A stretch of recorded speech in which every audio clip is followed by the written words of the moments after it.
La radio qui vous parle de NBA, c'est Radio Off Basket. Le basketball, c'est mieux à la radio. Bonjour à tous et bienvenue pour cet avant-match de Raptors face au Magic d'Orlando. Déjà le troisième match, comme on l'a dit déjà dans les éditions précédentes, on n'a pas le temps de souffler. 8 matchs à jouer en 15 jours, c'est un rythme soutenu.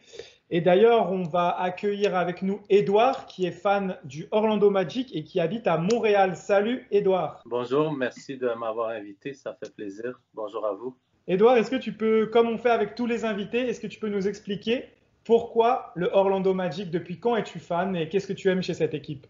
Donc, je suis fan depuis... en fait, l'histoire, c'est que mon père voulait me montrer un sport non violent ici à Montréal. Il y a beaucoup le hockey à l'époque, encore maintenant, et mon père donc voulait me montrer un sport non violent. Donc, on a capté la dernière minute d'un match Spurs contre le Jazz en décembre 1994 à la télévision québécoise francophone. Et c'était rare, ils montraient peu de matchs, surtout à l'époque. Et donc, en français, j'ai vu un match très serré avec une victoire de 1 point des Spurs, je pense. Et j'ai aimé cette fin donc entraînante comme enfant, j'avais 8 ans. Et bon, après ça, j'ai arrêté. Et 1 mois plus tard, mon père, il m'a montré le guide télé, parce qu'à l'époque, on avait un guide télé qui montrait qu'il y avait un autre match de basket. Puis comme ça m'avait plu la fin, il m'a dit, ben, tu pourrais regarder un match, c'était un samedi ou un dimanche, c'était sur NBC, donc la chaîne américaine, les NBA en NBC. Et il y avait le Magic contre les Knicks, c'est mon premier match complet. Et au début du match, je ne savais pas pour qui prendre, je ne connaissais rien. Mais c'était à Orlando, j'aimais les couleurs et au fil du match, j'ai pris pour le Magic et le Magic a gagné.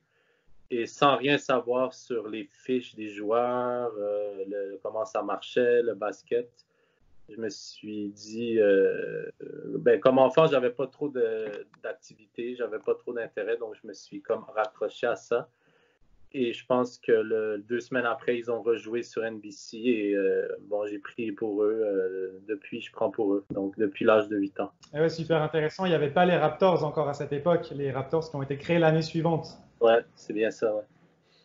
Et du coup, entre-temps, tu t'es pas dit non, Raptors, t'es resté pour le Magic parce que c'était l'équipe du début. Ouais, tout Super intéressant. Ouais. Avec moi aujourd'hui également, pour représenter les Raptors, on a Max de Raptors Belgique. Salut Max. Bonjour Mike, bonjour Edouard, bonjour à tous. Bonjour. On va démarrer tout de suite comme on fait d'habitude. On va partir sur un peu le point sur où en sont les deux équipes. Est-ce que tu peux nous faire le point sur ce début de compétition pour le Magic dans la bulle? 2 victoires en 2 matchs pour l'instant. Malheureusement, la blessure de Jonathan Isaac. Quel est ton regard un peu sur ce début de reprise pour le Magic? Donc, c'est bien. Moi, je pense qu'on n'a pas personne à l'avantage du terrain, mais que ça soit Orlando, je trouve en quelque sorte qu'on a un certain avantage, les employés de l'hôtel, et juste psychologiquement, je pense que les gars sont fiers de jouer à la maison. Je pense qu'on joue avec une grande intensité en défense, tout comme les Raptors d'ailleurs. Et je pense que notre attaque dépend toujours un peu de notre défense. Si on défend bien, ça nous permet, en plus de faire des fast breaks, je pense que psychologiquement, ça nous donne de l'énergie pour après que les paniers rentrent plus. Et notre équipe, elle n'est pas très offensive en général, mais dernièrement et depuis les 2 matchs maintenant et même avant, ça rentre bien. Bon, on n'a pas de joueur qui va créer, mais nos paniers rentrent. Evan, ça rentre. Vucevic, ça rentre. Même Gordon, ça rentre. Donc, on joue très bien. On est 2-0 avec des grosses victoires et avec des pointages à la mi-temps de 70 et plus. On joue bien. On est 2-0 et on joue bien. Ce qu'il faut savoir, c'est qu'on enregistre l'émission ce mardi 4 août, mais elle sera diffusée le 5 du coup. Le Magic jouait face à Indiana pendant cette nuit. Donc, on aura le résultat demain matin. Est-ce que tu penses que ça peut avoir une influence sur la rencontre de demain, parce qu'ils vont jouer en back-to-back du coup? Oui, toujours. Mais je pense que avec avec la bulle, je pense que les gars sont excités de jouer. Ça fait longtemps qu'ils n'ont pas joué. Et, je pense que l'avantage est moins pour les Raptors qu'habituellement dans un back-to-back, selon moi. Oui, et puis il n'y a pas les déplacements d'avion, etc.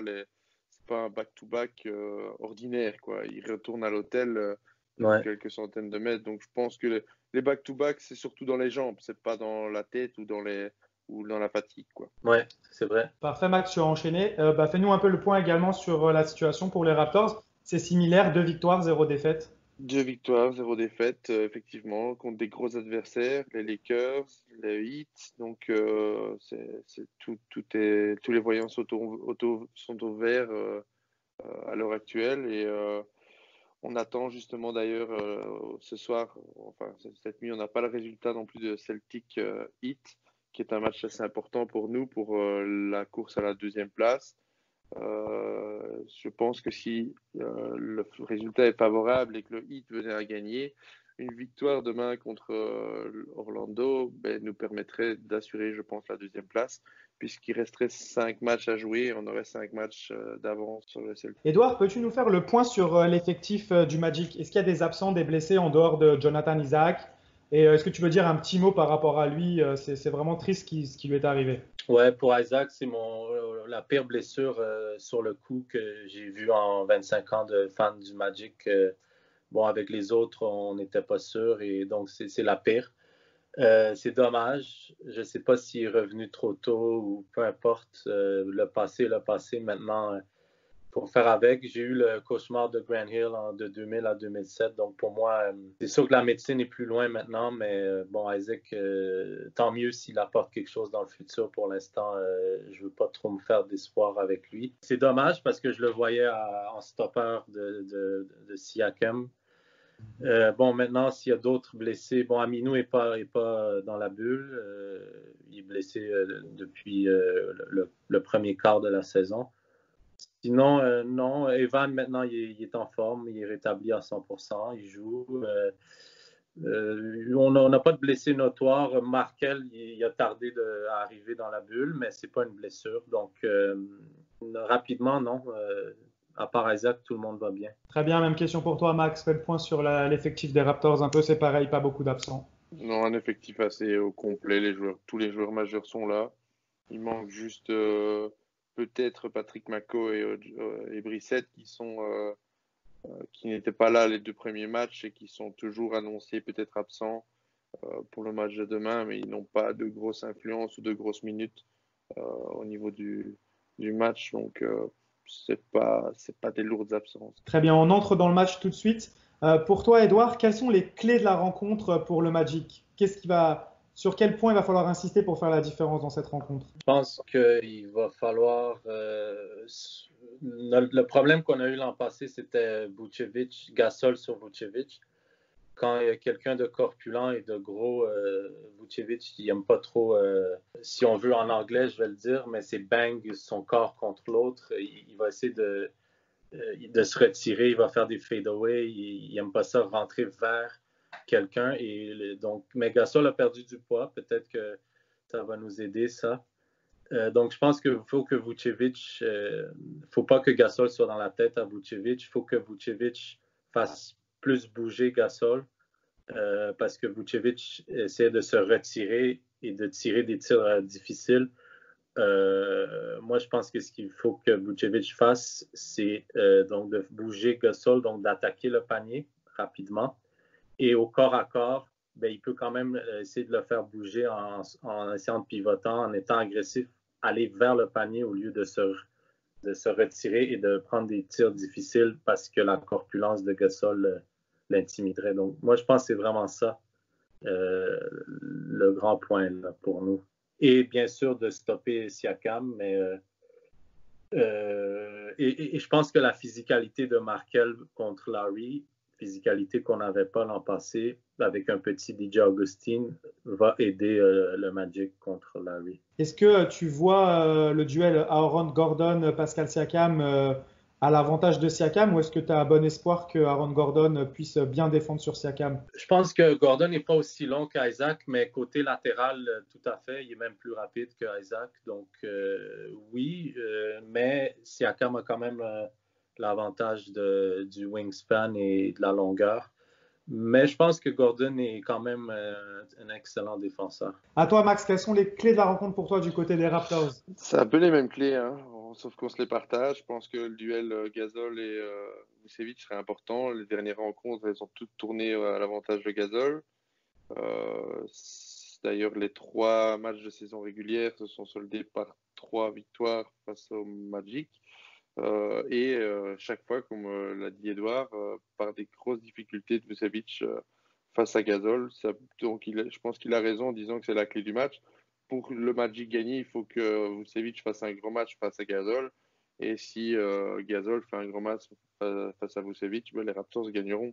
Donc ça, c'est la première clé. Et la deuxième clé, il me l'a donné aussi. C'est Siakam qui doit profiter profiter, si je veux dire, de l'absence d'Isaac, qui aurait vraiment pu l'embêter et qui nous embêtait à chaque fois qu'on les a joués. Je crois qu'il était sur les 3 matchs 2 fois meilleur marqueur avec Evan Fournier, une fois. Donc, c'est une grosse absence pour le Magic et Siakam devra profiter de son duel face à Gordon qui, je pense, risque de tourner quand même à son avantage. On va passer justement au duel. On va passer au duel du match. Est-ce que, Edouard, tu vois un autre duel que celui face à Vucevic qui pourrait être très important dans ce match? Ouais, comme je l'ai dit, je pense que Markelle et Larry, je pense que Markelle a l'avantage de l'âge, il est plus athlétique et il y a autant, presque à sa façon, autant la corpulence que Larry a de façon différente. Bon, mais il joue très physique, Fultz, et je pense que ça pourrait être à notre avantage. Fultz peut bien défendre aussi. Il est encore jeune et aussi avec tout ce qui s'est passé dans sa carrière, mais je pense que c'est un bon début pour lui de se mettre de l'avant. Là. Très bien. Et toi, Max, est-ce que tu vois un autre duel dans cette rencontre? Un petit OG Anunoby contre Evan Fournier. Je pense que ça peut... la défense d'OG face à la vivacité de Fournier, ça va être un beau duel à regarder. Ouais, je voulais le souligner aussi, justement, c'est l'absence d'Isaac. Ça décale du coup Gordon au poste 4. Selon toi, Edouard, qui va jouer au poste 3 côté est-ce que c'est James Ennis? Je pense que oui, étant donné que Gordon, ils vont le mettre au 4, ce qui n'est pas mauvais pour Gordon. Comme défense interne, non. Mais comme type de profil d'attaquant, il est mieux placé en 4.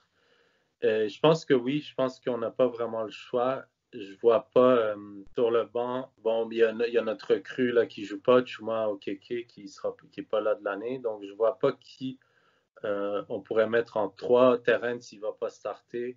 Et les autres, Michael Carter-Williams, c'est un long point guard de 6-7, mais il jouera jamais. C'est pas un shooter.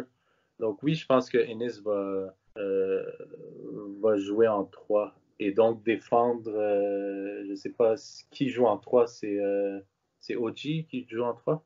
C'est OG. Du coup, je te posais cette question parce que c'est vrai que si c'est Ennis qui joue au poste 3, ça paraît compliqué pour les Raptors de faire jouer Anunoby sur Evan et de laisser un Fred VanVleet défendre sur Ennis. Donc ça va être très intéressant, je pense, à suivre. Après, on sait que la défense des Raptors switch beaucoup, fait beaucoup de changements. On va regarder ça avec intérêt, surtout que VanVleet, dans le dernier match, a montré qu'il pouvait défendre sur des plus grands, même si quand même il a été parfois en difficulté face à Butler, qui a facilement scoré sur lui. On va surveiller ça de près, je pense que c'est l'un des duels à suivre également, ou l'une des match-ups à suivre, voir comment les Raptors vont s'adapter face à la line-up d'Orlando. On va passer à la dernière question pour conclure cette émission. Est-ce que tu vois des facteurs X du côté du Magic pour ce match? Oui, moi je pense que tout dépend de Ross. Si Ross et Evan rentrent leur tir, on est toujours bon. Donc vraiment, si Ross, Evan et aussi l'intensité des fois de Michael Carter-Williams en transition et en défense. Mais moi, je dis toujours que si Ross rentre ces 3 de nulle part, là, quand il saute sans presque dribbler, en se retournant, en coupant, je pense que c'est vraiment le facteur X pour nous. C'est toujours si Terrence Ross rentre ses shots. Oui, tout à fait. En plus, il aime bien jouer contre Toronto, son ancienne équipe. Il a souvent de la réussite face à cette équipe. Max, Est-ce que toi aussi, c'est un peu comme Orlando, nous, c'est toujours les mêmes Factor X aussi? Ouais, le Factor X, on l'avait annoncé face au Heat, c'était le banc. Ben, le banc n'a pas répondu présent face au Heat. On s'est fait manger 50 à 18, je pense, au niveau des points du banc. Donc, il faudra que le banc soit bien meilleur et ce sera le Factor X parce que le 5 de base, ben, ce sera un beau combat, mais quand les 5 sortiront, que les joueurs importants auront des fautes, etc., il faudra profiter au niveau du banc à Toronto avec Norman Powell, avec Terence Davis, etc., qui doivent donner plus que ce qu'ils ont montré les matchs précédents. Très bien, on a bien fait le tour de cette rencontre. Merci à toi, Edouard. Merci Et à vous. nous, comme on a l'habitude de dire quand on se quitte, let's go Raptors! Let's go Raptors. Let's go Magic. Lowry for three. Bang! Oh, it's over! It's over, ladies and gentlemen.